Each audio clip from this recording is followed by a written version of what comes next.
Hey, Meg, Thanksgiving's over. Come help me with the Christmas decorations. Meg! Help me with the Christmas decorations! Oh, hey, I remember this meme. Why is the worst episodes produce the best memes? Really? You guys wasted Kate McKinnon on this? The best part of modern SNL?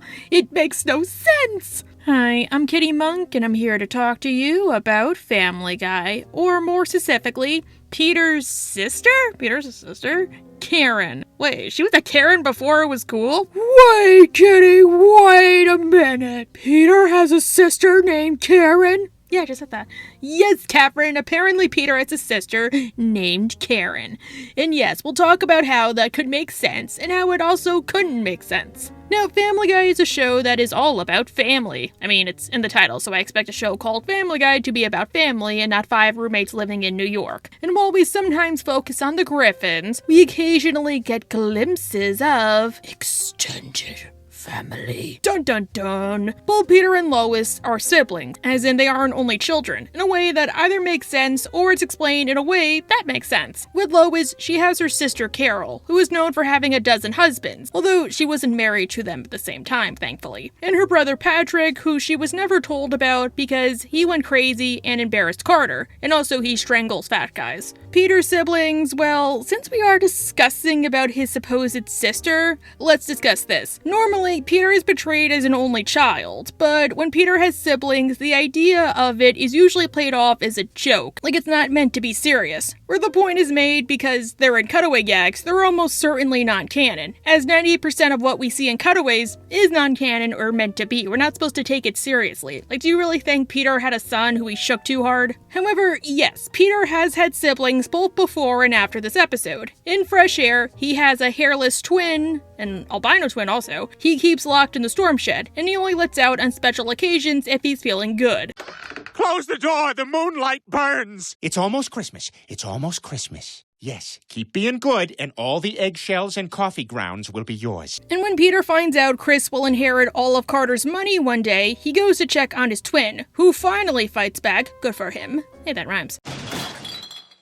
Oh no, my hairless twin got out! Hello, family. Let's eat all the garbage we want. Why Peter keeps a hairless twin in the storm shelter, I have no idea, but my main guess is his twin is evil, or Peter thinks he's evil, or he's really just embarrassed or something like that. I'll also include Retep on this list, even if I don't think he really counts as a sibling. He's more like a clone of Peter. But technically speaking, he is treated like an evil sibling, so I guess I'll put him on the list. In Meg Stings, Peter's hand falls off while he's driving, but thankfully, he can regenerate like a balloon. The problem? Well, while his hand can regenerate, the hand he lost pulls a Patrick Star and regenerates into an evil clone. My name is Retep, and I am evil. And throughout the episode, as sort of a brick joke, he continues to wreak havoc and cause destruction. Huh, look down there. That looks like me with a green shirt. He's murdering a lady.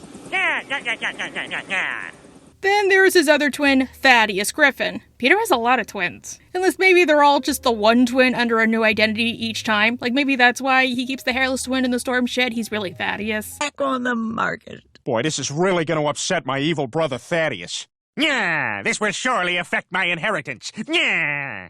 Perhaps his most prominent is his vestigial twin, Chip, who I'll give a mini review for here because I doubt he'll get his own video one day. Peter is getting ready for church one day when his trademark white shirt doesn't fit him because of a lump in his neck. No matter what he does, nothing fits, so he eventually goes to Dr. Hartman to have it checked out. Dr. Hartman slices it open, and it turns out the lump contains a vestigial twin he eventually names Chip. Hi, everybody! Ah, what the hell is that? Oh my god, it's a little me! Well, looks as if he's more fully formed than we thought. Wow, your wife is gorgeous! Wow, I'm getting Catherine vibes from this guy. Wait a minute, Catherine, I was summoned? Go away. Before you say anything, no, actually Catherine is not based on Chip. Catherine was a bunch of avatars a fan made me, their name is in my credits, and I meant to use them interchangeably with my main avatars, and when they weren't well accepted, go watch my Scholium video, I decided to use them for a quick joke about the Princess Bride. But a lot of you did like Catherine, even if it was a quick joke, so I keep her to this day. Anyways, Chip turns out to be kind of annoying. To Peter, in specific.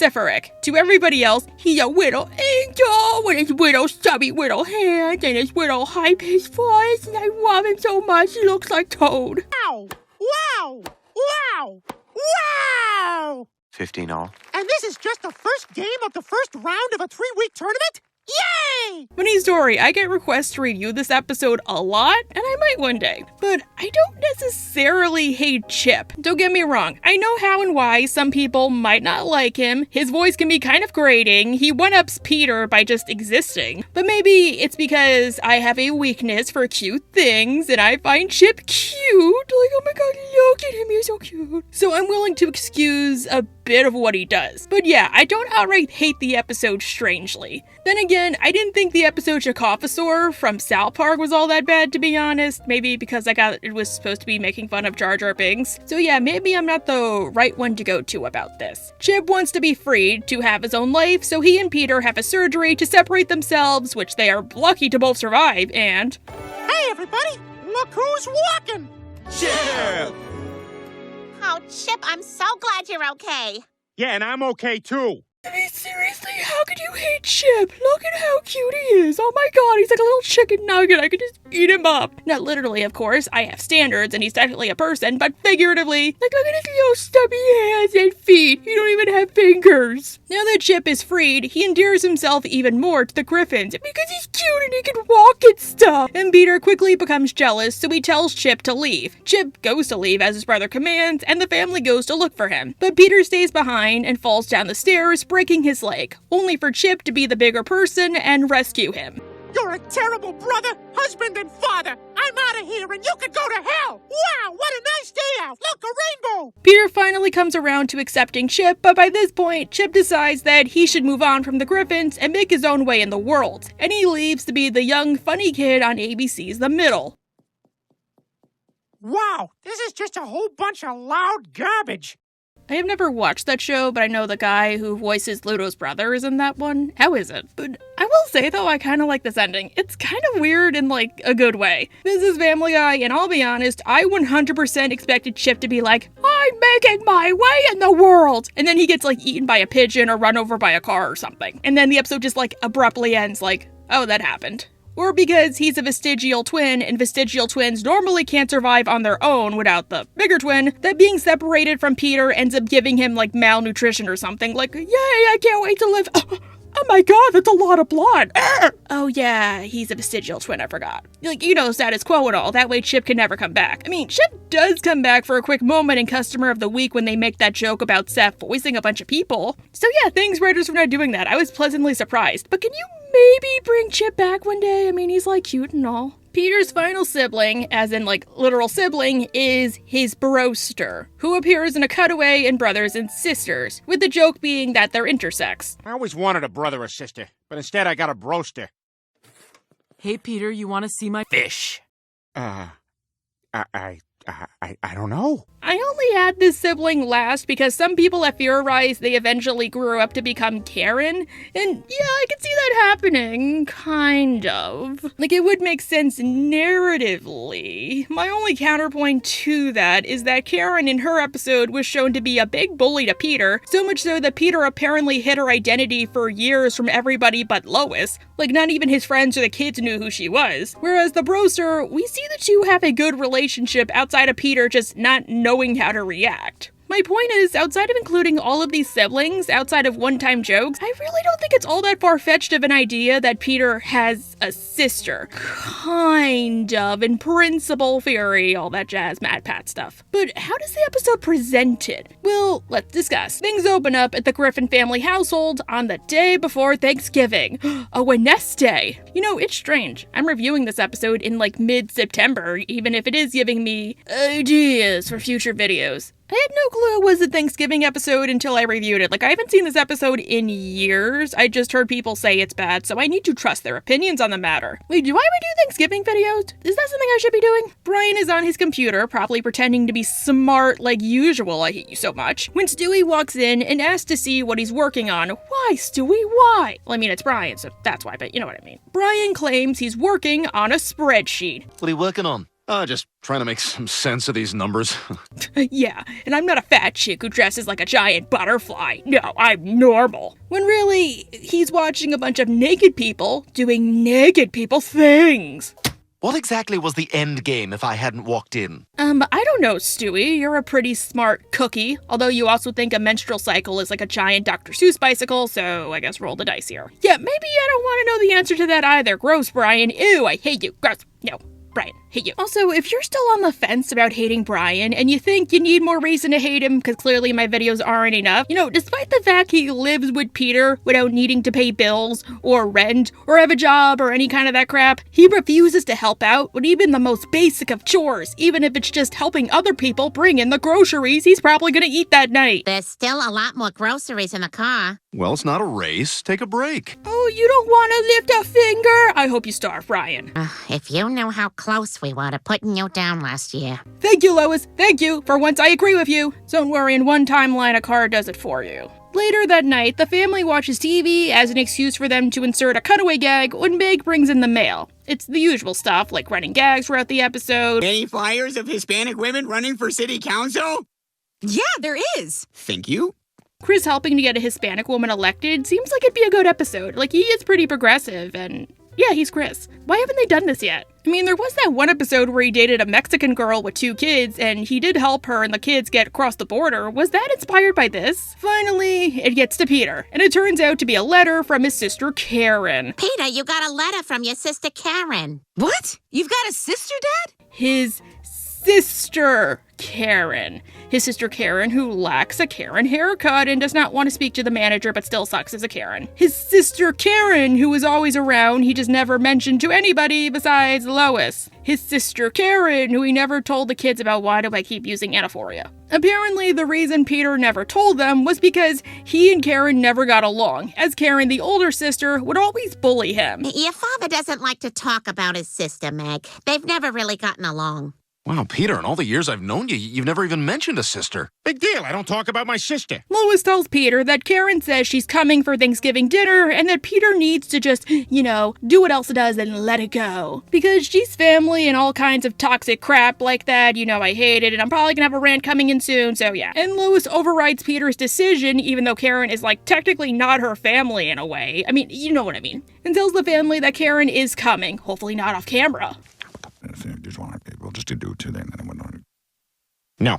Peter, Karen's coming, and that's that. Oh boy, yep, we're talking about this. Actually, we're talking about a few things. First off, how is it possible Peter has a sister? Well, for the reasons I said above, it is pretty possible for him to have a sister outside of a joke when you really get down to it. So, Peter grew up in a very unconventional family. He has a stepfather named Francis, although he was raised his whole life to think Francis was his biological father, and Francis did give him his last name. Francis was truly in love with Peter's mother, Thelma, so it's very possible for the two to have had a child together who wasn't Peter. And speaking from experience, if you're raised with your half-siblings, you don't call them half-siblings. You just call them your siblings. It's easier, and hey, you might as well share all the blood considering you shared a childhood together. So I could see that. Maybe she's like a female version of Francis, and we know Peter and Francis did not have the best relationship, so that's honestly going to be a good plotline. Like maybe it turns out Peter has a sister from Francis who's just as religious and crazy as him. Or Peter if he was religious. I mean, yeah, it's kind of weird that Francis would never mention her, but then again, Francis also thought that not going to church at 5 a.m. was sacrilegious, so who knows. Maybe she's fanatical by our standards, but by Francis's standards, she's just nah. But there is a problem. Peter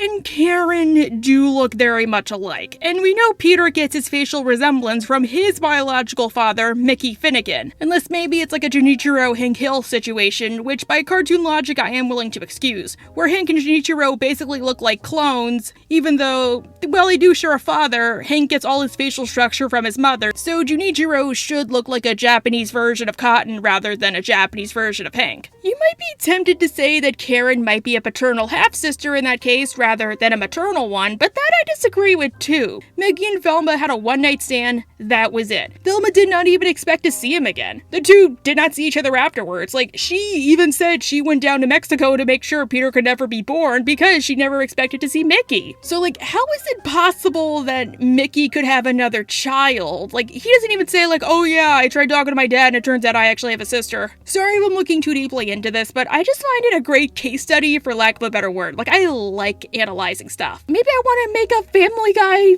family tree one day. Wait, Lydia loves timelines. If you're watching this, that'd be a good idea for you. Since I think the idea of Peter having a sister is a good episode idea, I just don't like the execution of it. You know me, I like most ideas, I just hate the executions. Even if they just hand-waved it the same way Brian did about having a teenage son he didn't know about, despite, being a dog, I would be able to, excuse that. Maybe it would be good if the family's like, Peter, how the hell can you have a sister? That makes no sense. Yeah, I mention her all the time, you weren't paying attention. Or, Peter, you have a sister, that makes no sense. I don't give a rat's ass about continuity, stop complaining, you're 14. I think they tried to do this by saying Peter kept her a secret because she bullied him, but that still makes zero sense. You think somebody would have mentioned her at one point, especially Thelma, especially Frances. Frances could be like, why couldn't you be more like your sister? Or this is one idea I have, the idea of Peter having a long-lost sister would actually be a pretty good idea. I already brought up the idea of Mickey. Think about it, it would kind of make sense. Peter's parents are, for lack of a better word, or words, well, pardon my French,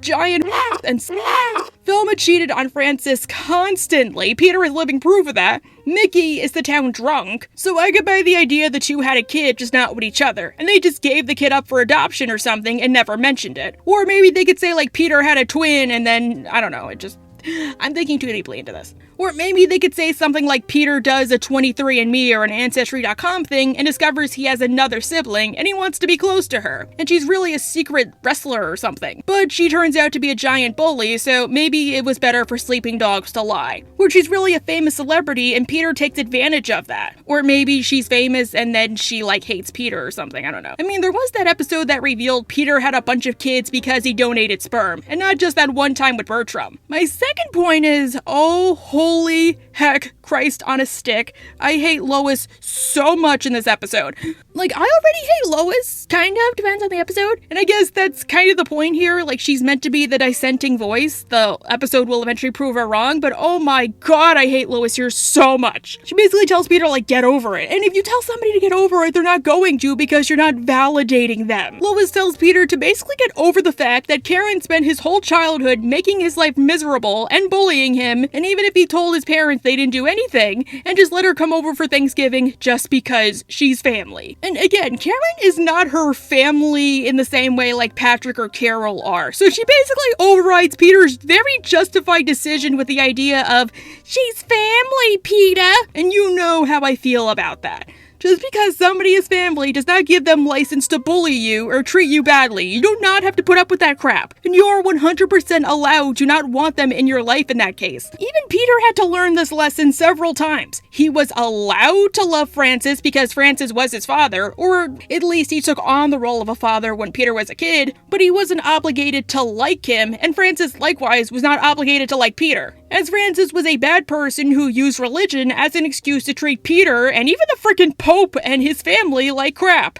Holy crap! Now, I can get it from Lois's perspective if maybe she read the letter, because I don't think Peter read it all the way. And Karen genuinely wanted to make amends or simply wanted to see her baby brother. As somebody who was bullied both by people who weren't family and by family, it is a hard thing to accept, but many people who were total monsters in childhood can become better people as adults, as people grow and change. Not always, but yeah, sometimes it is a possibility. And yes, this is a hard thing to accept. But Karen isn't doing this because she wants to patch things up with her little brother, or deep down she does love Peter, as these things normally go. Maybe she doesn't know she was actually doing this to Peter. The episode even says why she's going. Peter, you've been avoiding your sister for too long. She says she's been having Thanksgiving with your mother for the last 20 years. And now that your mom has passed, she'd like to spend Thanksgiving with you. So basically, instead of just asking if she could come over for Thanksgiving dinner, Karen invited herself because she had nowhere else to go. That strangely checks out. Surprised the episode never calls her out as such, because that's pretty rude.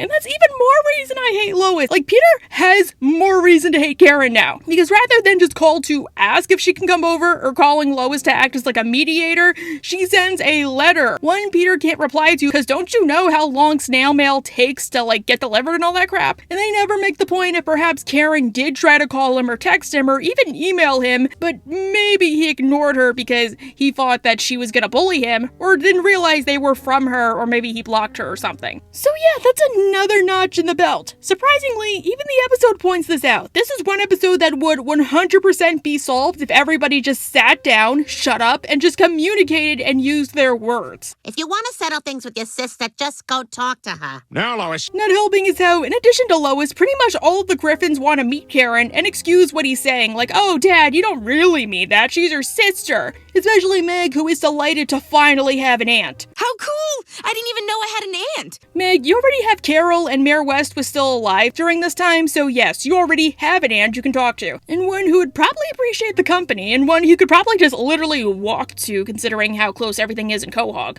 Did they just forget about Carol here? So yep, Karen is coming to Thanksgiving dinner. Hope she likes meatloaf, mashed potatoes, and peas, because that's all Lois cooks. Is she a prim and proper aunt or a big fat dirty ant? Actually, that is a good question for my viewers, and one I want you to answer down below. Do you say aunt, or do you say aunt? I usually stick with aunt, even if I'm now realizing that by me saying it, the U is silent. It just sounds better for me, like aunt sounds way too formal. Like, get a load of her majesty. Aunt just rolls off the tongue better. And the Griffins are pretty informal, so yeah, I think aunt is better for them. And considering how Karen is later shown to be, I think she would prefer aunt. But I want to circle back on the idea that Meg is excited for Karen to show up. Because, sweetie, oh, you have no idea what you're in for. Thanksgiving is the next day, and before Karen shows up, we're reminded that Lois is a lousy cook who didn't even do the turkey. I mean, it's not meatloaf. Thankfully, she did do appetizers. Oh, grape jelly on a Triscuit. You're a whiz. Whoa, slow down. Save your appetite. And don't think I haven't noticed you've already had 2 drinks. You're like... Those actually sound really good. I mean, Lois, how could you? Oh no, I hate you so much, no. You knew you had people coming over and you just didn't care. You expected them to bring food. As expected, Karen shows up and really, again, I have to repeat myself, you wasted Kate McKinnon on this? It's Kate McKinnon for crying out loud. She's one of the few good things about modern SNL, next to that Pete Davidson, Adam Driver sketch. Karen quickly endears herself to the Griffin kids by getting physical with them, and into Peter's friends. Hey, Meg. Do that to me!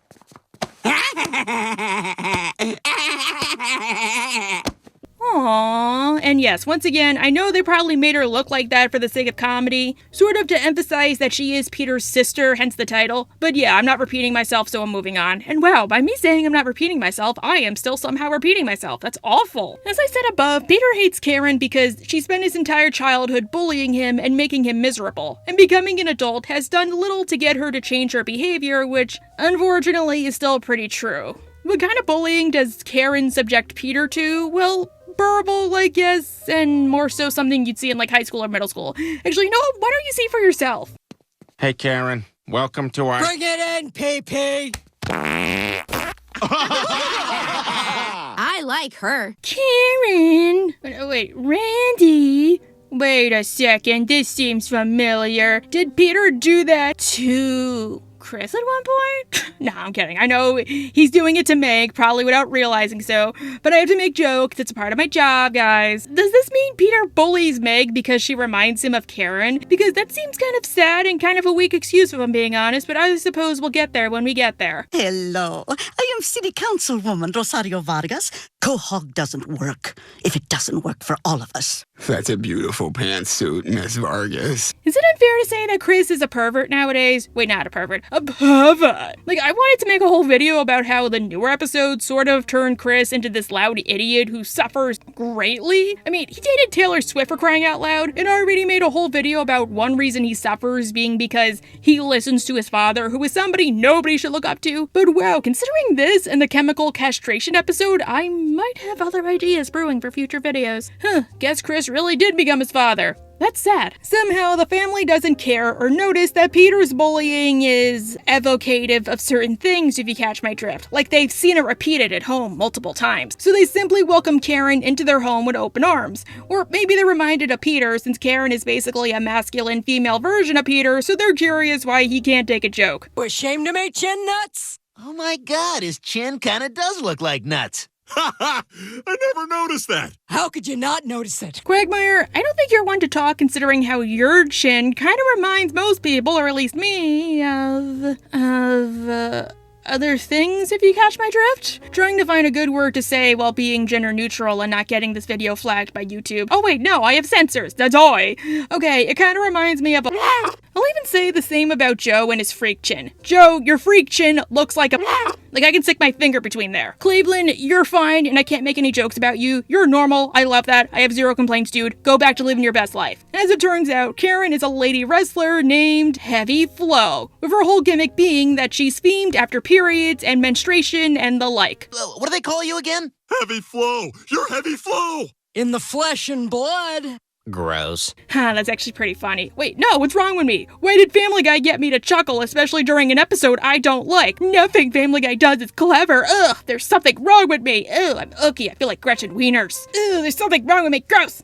Peter can't take Karen, hates how much she's embarrassing him in front of his friends and his family, and confides in Lois in the kitchen that he wants her gone. And this isn't all that unfair. If she's willing to tease and bully him in front of his friends in his own house, that's a very big red flag. It means she doesn't care about hiding how much she hates Peter, and it says a lot about her as a person. Like, if a person is willing to abuse you in front of people you know, that is major. Plus, I don't think it's a she means well type of thing, or only teasing because you're siblings. Like, if Peter did say, like, dude, cut that out, she'd be like, wait, you actually don't like it? However, Lois continues to be the worst character this whole episode and appears to be doing whatever to piss me off as best she can, since she tells Peter to just forget about it and move on. I mean, she's his sister! Look, I know you've had your differences, but Karen's your sister. And you're grown-ups now. Can't you just go out there and pretend to have a good time?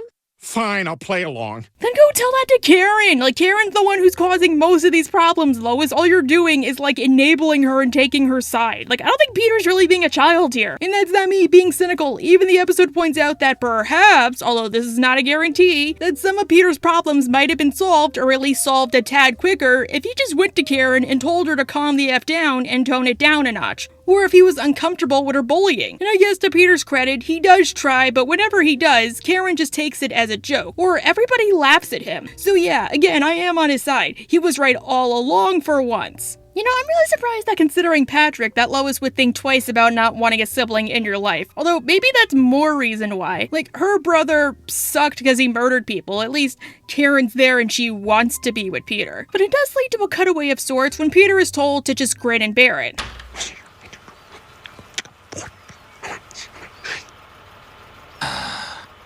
Come on in, Mr. President. Sometimes I like extended cutaways. It's kind of funny. Seriously, what the hell is wrong with me, guys? You need to help me. Like, why am I finding parts of this episode funny? I shouldn't be. I mean, I understand the cutaways. They're often the funniest part of the episode, and they can quickly turn an episode from to stellar. But wow, I need to go on a deep introspective journey, palate cleansing myself after this review because I feel like unwashed fruit. Wait, Kitty, unwashed fruit? So dirty. I guess, as a point of nitpicketness, because I am a reviewer, I don't think Peter could do this joke nowadays, considering that one episode I reviewed way back when. Like, I don't think he's friends with the big guy. On the bright side, for as much as Thanksgiving sucks, at least you get food out of it. That's the only consolation here. And the conversation in front of the TV was just an appetizer for what was really happening. Ooh, were those appetizers Lois prepared meant to be symbolic foreshadowing? Probably not, but hey, a gal can wonder. Instead of just insulting Peter, Karen now transitions to telling embarrassing stories over dinner and taking his spot at the head table. The head of the table is the best part of the table. And hey, embarrassing stories suck at Thanksgiving, even if your family aren't annoying, self-righteous pricks. It was a custom-designed sports halter top. More stories! More stories! Hey, tell one where Peter is a nincompoop, or maybe a silly Billy.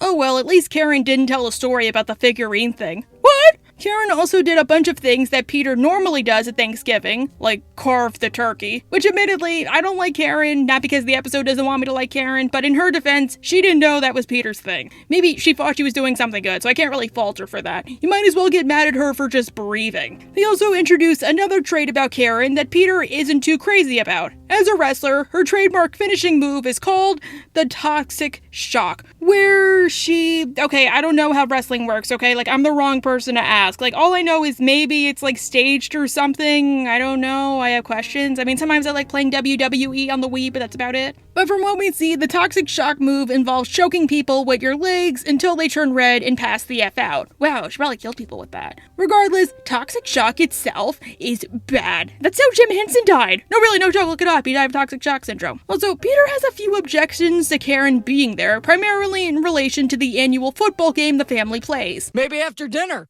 No, the family football game is after dinner. We do it every year. Peter, calm down. You're making a scene. It's not my fault, Lois. She's ruining Thanksgiving. Which is good continuity considering past episodes like Thanksgiving or Turkey Guys suggested that the Griffins always play football on Thanksgiving. But still bad because Karen was there. Fat chicks with black hair get tattoos of me.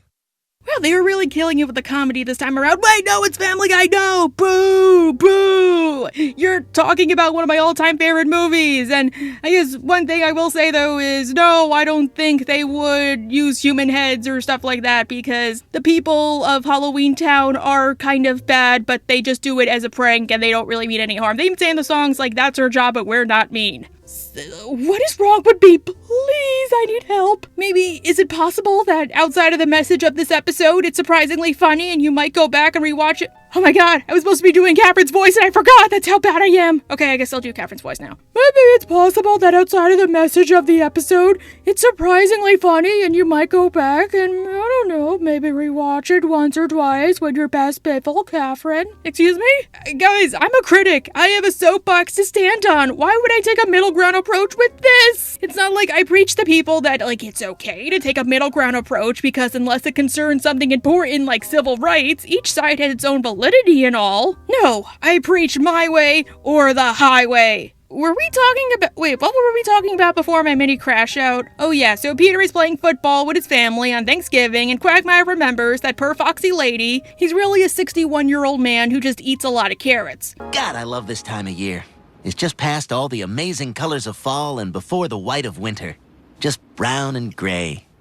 Magical. For football, they're all picking teams and captains, and Karen is a captain. As expected, her breasts can predict the weather. And there's at least a 30% chance it's sunny out. Well, I mean, it does make sense though also because Karen is an athlete and I feel like, yeah, football and wrestling aren't the same, but she likely has some experience in that department. Karen is so popular, everyone wants to be on her team rather than Peter's, which is further salt in the wound, and Karen forgets this is a family game with family and not an actual wrestling match, and during the game almost ends up killing Peter practically with her finishing move, the Toxic Shock. And nobody cares! Except Meg, which I will get to. Peter finally snaps and calls her out like he planned to all along. The problem? Well, Karen being there and treating them like they were kids awakened a few things in him that were likely repressed since childhood, which causes him to stutter and piss himself in front of his friends. And nobody but Meg cares, like even his own wife, they just laugh at him.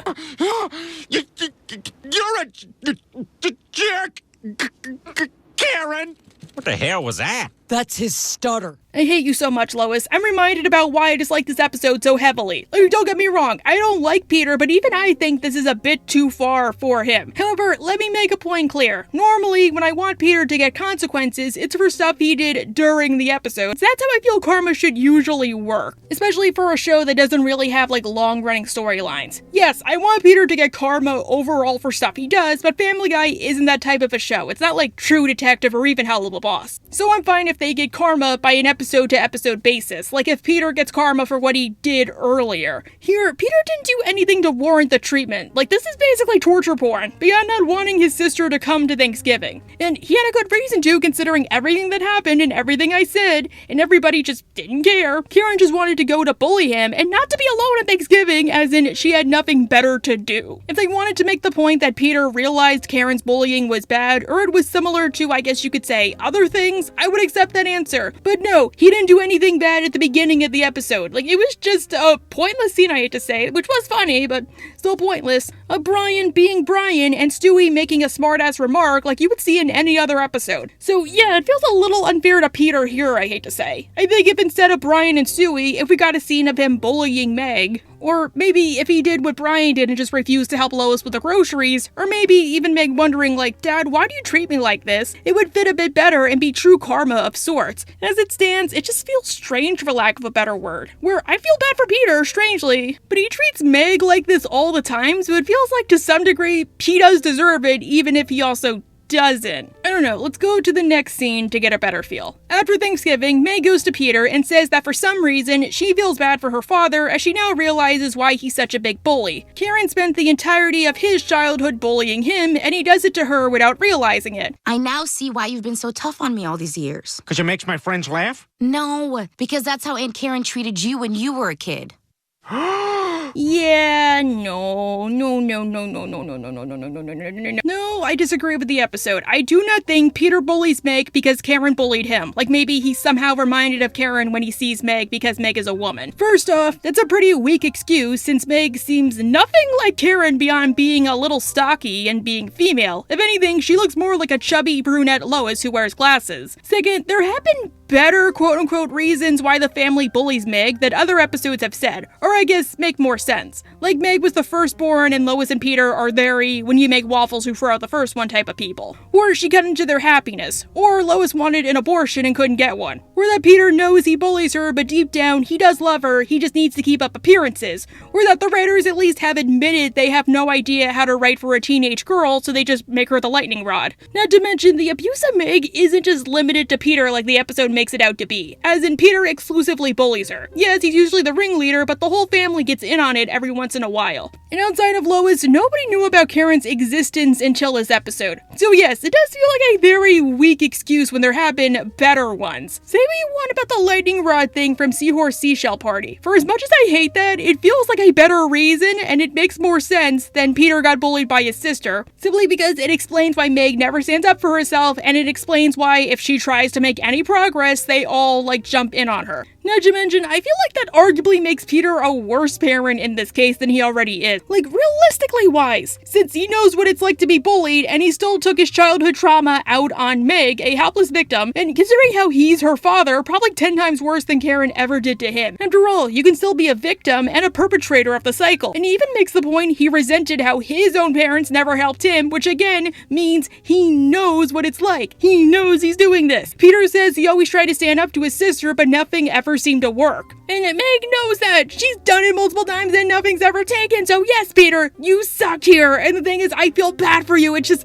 oh my god. But yeah, Peter says he has tried to stand up to her and it doesn't work. I mean, he tried earlier in the episode and everybody just laughed at him, his own family included. Meg decides that because she knows a thing or two about getting bullied, she'll help Peter stand up to Karen. Dad, I know you can stand up to Aunt Karen. And maybe if you finally do, she'll stop terrorizing you and you won't have to take it out on me for the rest of my life. You're right. Oh, so the victim is helping their perpetrator who isn't sorry and doesn't realize that they are. I don't know what else to say. I need to hit a runtime and continue my point. Now, even if Meg makes the point that Peter could just directly tell his sister what's bothering him, yeah, it's not that simple. However, I do think there's merit in that idea. Like if Peter were to invite Karen over for dinner and lay out, listen, Karen, you're my sister and I love you, but the way you treated me on Thanksgiving in front of my wife, in front of my kids, and my friends wasn't cool. And I know you're my sister, and if you want to continue what we have, you need to respect me and stop bullying me like you did when we were kids. At least then, outside of his immediate family, Karen wouldn't have an audience to perform for, so she might be a bit more likely to listen. Or do what Karen did and write her a letter. Since then, he wouldn't be in the same room as her, so he wouldn't have to worry about facing her wrath. I mean, some of you might argue it's cowardly, but Peter would be doing something at least, and something I can appreciate. I think standing up for yourself, or communicating anyway, even if it's not directly to the person as in you're right in front of them, is still good on some merit. So long as it's you doing it. Although, one avenue I feel he could take is simply not talking to Karen again. Like, maybe just don't invite her over, or tell her, like, Karen, you're not welcome in my house anymore. It worked before, the only reason it didn't was because of Lois. And honestly, Lois never really apologizes for what happens here, or that her assumptions were incorrect, so you know what, screw you, Lois! But Lois did see firsthand Peter wasn't exaggerating, and Karen really was a sucky person, so I assume she'll accept his idea of going non-contact. Still, Meg decides to help Peter because she thinks if Peter finally stands up to Karen, he'll stop bullying her. Yeah, and I'm finally going to admit I'm a furry. A lot of wishes are coming true, it seems. Peter decides rather than being civil, the best way to get back at Karen is to become a lady wrestler and defeat her in the ring. I am going to become a lady wrestler and defeat Heavy Flow in the ring. Wait, what? No! What? I meant go talk to her. Nope, it's got to be a lady wrestling match. Which I strangely get. Peter got embarrassed and humiliated at Thanksgiving because Karen performed one of her wrestling moves. He probably thinks it's fitting to pay her back in kind. Plus, because of her wrestling career, Karen likely has a better public image, which honestly, speaking from experience, maybe that's part of why he feels like he can't tell anybody. Who would believe him like, oh, she doesn't mean it, she does it all the time. And also, Peter's wrestling outfit looks pretty good, as does his gimmick of Maxi Patty. Maxi Patty, the fiercest enemy of Heavy Flow. Peter, you look... Okay, that's clever. But Peter, you look ridiculous. What about Tammy Pond? Both are quite clever.